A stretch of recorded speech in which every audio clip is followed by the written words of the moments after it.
Well, there will be a parade tomorrow for this year's NBA champions, the Boston Celtics. We give our heroes parades. In the early days of space travel, we gave astronauts parades. But then we shot so many astronauts into space and even to the moon that we stopped giving them parades. We took space travel for granted. It was no longer the stuff of heroism. Our most important heroes have always been taken for granted. They never get parades. I'm talking about the people who do the most important work a human being can do. They save lives. There is no higher calling than saving lives. Some of you might know what it feels like, but most of us don't. Most of us have never and will never save a life, not one. We won't drag a wounded soldier off a battlefield. We won't drive a dying person to an emergency room just in time. We won't pull that drowning child out of the water. And we won't treat patients in hospitals who would die without our medical expertise. Not every doctor and nurse saves lives. Some areas of medicine do not involve life and death. Some doctors occasionally save lives. And then there is Dr. Anthony Fauci. He has had the experience as an attending physician of saving the life of a patient in his care, and in his 54 years at the National Institute of Health, fighting every infectious disease that emerged in those 54 years and saving lives. Dr. Fauci's work has saved millions upon millions of lives. Who are the heroes who are there in American life today? Who are the ones that you would point out to young Americans as figures who should inspire this country?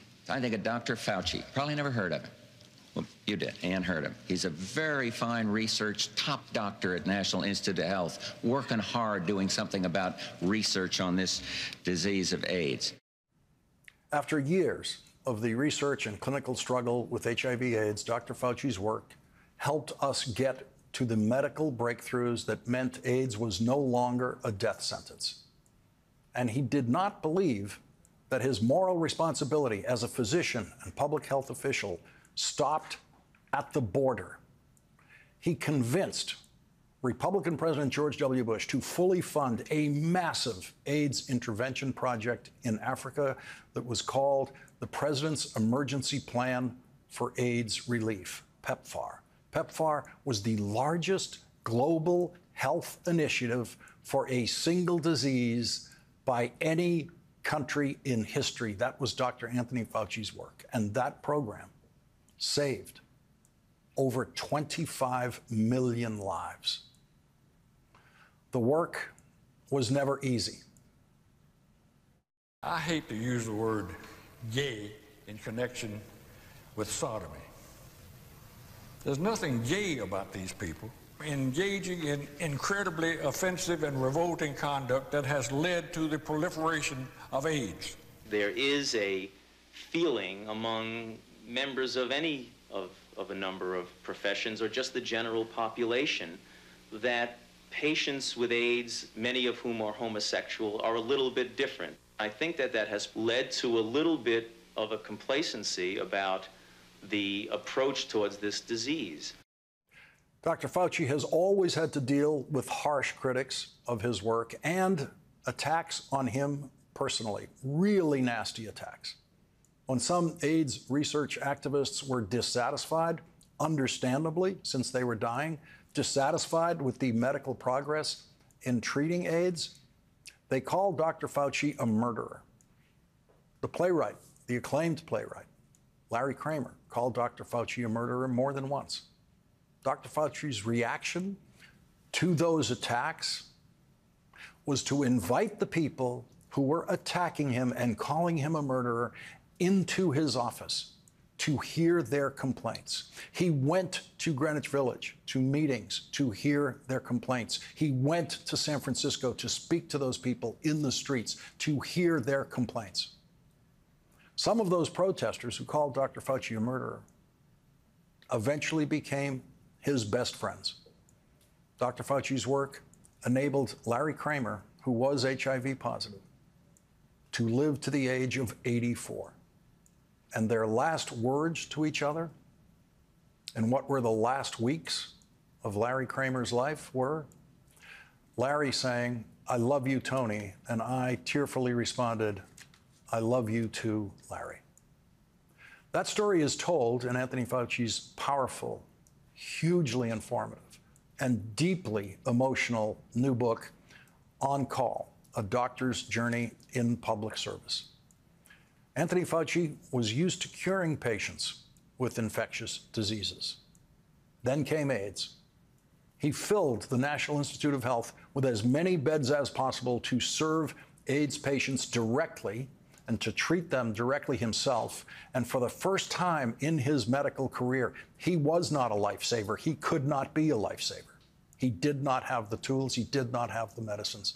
He was helplessly watching his patients die. Ron had gone completely blind. The cytomegalovirus, despite treatment that was obviously inadequate, had literally chewed up the critical sight elements of his retina from the time we had made morning rounds to the time we walked into the room that evening. I constrained my emotions as Cliff and I comforted him about his devastating outcome, although he said to us he expected that this would happen because he had been gradually losing vision over the previous weeks. We left and finished our rounds. I went back to my office around the corner and down the hall from the patient ward, just out of sight of my team, and burst into tears. I was not just deeply shaken and saddened, I was profoundly frustrated and angry. Ron would soon die. This is just one such story. When all of the rest of us and everyone in the world were waiting for a COVID vaccine, we did not have to wait as long as AIDS patients had to wait for relief. Thanks to the years, decades of research on vaccines and infectious diseases that Anthony Fauci and others committed their lives to. You all know the recent, completely undeserved attacks that Dr. Fauci has suffered, including in a recent congressional hearing. This is not the night for that. They have had their microphones. They will not be heard here.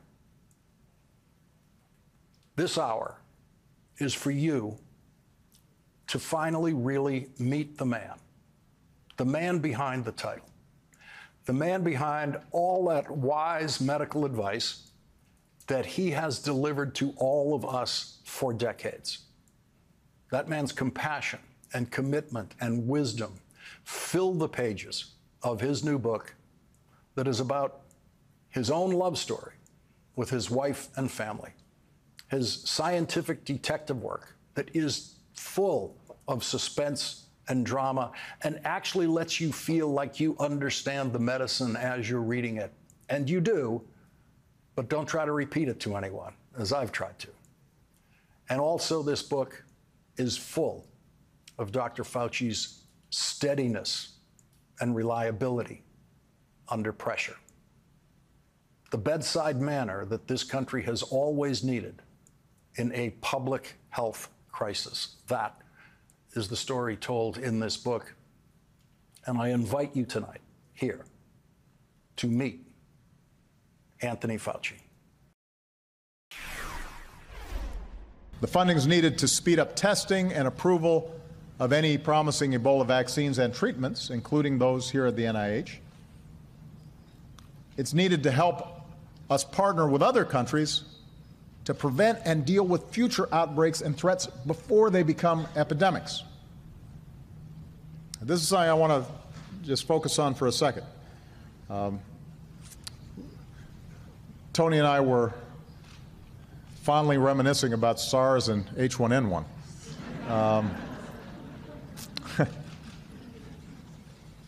That's what these guys do for fun.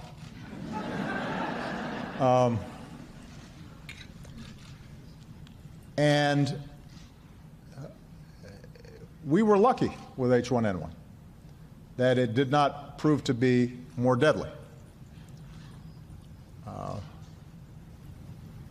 We can't say we're lucky with Ebola because obviously it's having a devastating effect in West Africa, but it is not airborne in its transmission.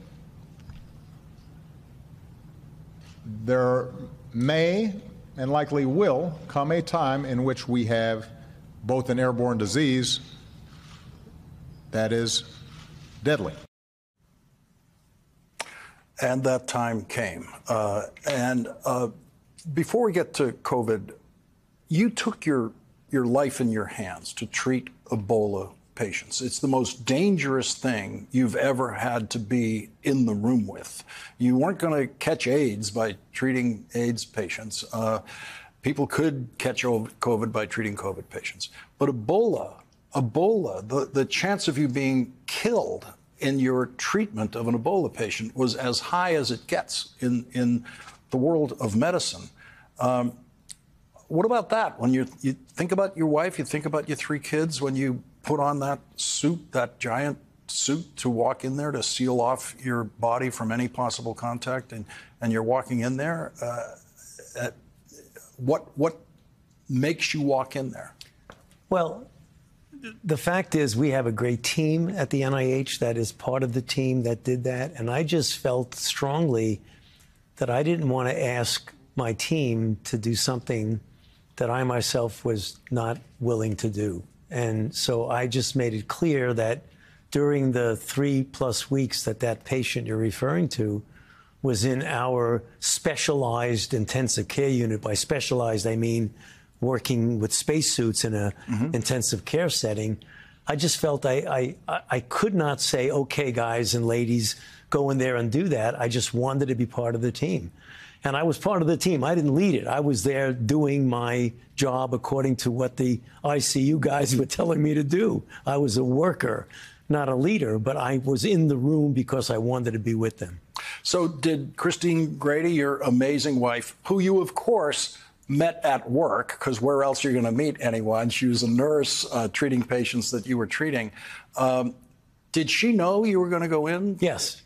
Yes. And in typical Christine Grady fashion, she said, is that what you really want to do? Even though she was concerned. My children were probably more concerned because I don't think they fully understood the issue at the time about personal protective equipment and what that would be.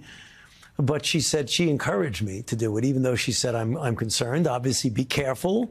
And, you know, the care is mostly when you're taking off your personal protective equipment, because it's a very, very precise process that this person happened to be really very ill. So the idea of bodily fluids with blood and urine and feces and things that we had to take care of in there obviously got all over our personal protective equipment. And you get infected when you take it off improperly. So there's a very, very precise way to do that with very well-trained, mostly nurses who watch you and make sure you do it absolutely correctly.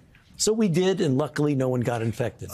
There was panic in the land. There were governors who were trying to stop anyone who might have been exposed to Ebola from even landing on a plane in their states. And when you successfully treated a patient who emerged from treatment healthy, you made it a point to publicly hug that patient. Let's take a look at that moment. This was a deliberate choice you made. You wanted everyone to see that this was completely safe and that she should be welcomed back among us. After that, President Obama, I think we have a shot of President Obama also hugging her in the White House. Both of you giving that public example about we've dealt with this and this is how safe this is. Yeah. Of course, there was a lot of stigma associated in Africa. And even, you know, it was an interesting kind of stigma, Lawrence, not only about people who recovered, that people weren't quite sure they recovered and they didn't want to have anything to do with them, but there was even some stigma against the doctors and nurses who were taking care of the patients, thinking that they may be kind of subliminally infected and we don't know it and they're going to infect us. So that was the reason why I did that, and why, to his credit, President Obama did the same thing. When COVID hit, would you say you were ready, or as ready as you could be? I was as ready as I could be from my standpoint as a physician and as a scientist, because as soon as the sequence of that virus became available on January 10th, 2020, my team got mobilized from the Vaccine Research Center that reported directly to me, but they had some spectacular scientists in there, and they went to work in collaboration with the pharmaceutical company to get that vaccine work started literally within days. And within a couple of months, we had a phase 1 trial, phase 2 trial, phase 3 trial. 11 months go by, we have a safe and highly effective vaccine. That had never before been done even close to that by any other vaccine for a disease this deadly in history. And this book and you are great at assigning credit to this work, to researchers like Kizzy Corbett, who did amazing work on that vaccine. Barney Graham. Yes. And by the way, throughout the book, on all of the medical issues raised, there's a very long list of important names you're going to learn about who deserves credit for saving these lives faced with these threats.